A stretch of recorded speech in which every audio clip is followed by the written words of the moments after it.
ప్రభుత్వానికి సంబంధించి ఒక గుండు సూదిపోయిన పెద్ద కేసే. ఆళ్ళని అరెస్టు, జైలు శిక్షలు ఇట్లాంటియన్నీ ఉంటాయి. అట్లాంటిది ప్రభుత్వానికి సంబంధించినటువంటి ఒక నీళ్ల ప్లాంట్‌ని నొక్కేసినటువంటి వ్యవహారం ఇప్పుడు సంచలనం సృష్టిస్తోంది. దీన్ని అంటే పబ్లిక్‌కి సంబంధించి నీళ్లిచ్చేటటువంటి ఒక ప్లాంట్‌నే చోరీ చేసి తన ఇంట్లో పెట్టుకు చోరీ కాదు. ఓ రకంగా చెప్పాలంటే అధికార మదంతో తీసుకుపోయినటువంటి వ్యవహారం. విషయం ఏంటంటే పల్నాడు జిల్లా రాజుపాలెం మండలం న్యూ బోధనం చొటపాపాయపాలెం పులిచింతల నిర్వాసిత కేంద్రంలో జగన్ ప్రభుత్వంలో ఓ వాటర్ ప్లాంట్ ఏర్పాటు చేశారు. అప్పుడు ఏర్పాటు చేసిన వాటర్ ప్లాంట్లోని సామాగ్రిని ఇప్పుడు స్థానికంగా ఉన్న తెలుగుదేశం నాయకుడు తన ఇంట్లో తీసుకెళ్లి బిగించేసుకున్నాడు.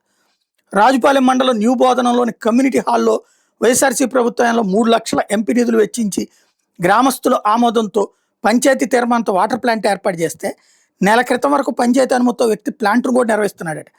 ఇది జీర్ణించుకోలేని గ్రామంలో టీడీపీ నేత ఎవరు లేని సమయంలో కమ్యూనిటీ హాల్ కిటికీ పగలగొట్టి ప్లాంట్కి సంబంధించినటువంటి మోటారు, ట్యాంకు, ఫిల్టర్ బ్లేడ్లు తీసుకుపోయి తన ఇంట్లో బిగించేసుకున్నాడట. సర్పంచ్ పాశం మహాలక్ష్మమ్మ దీని గురించి అడిగితే దబాయించేసేటప్పటికి ఆమె సైలెంట్ అయిపోయింది.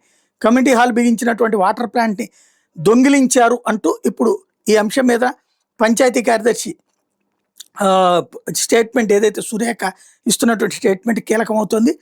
ప్రభుత్వానికి ఫిర్యాదు చేస్తామని చెప్తున్నారు.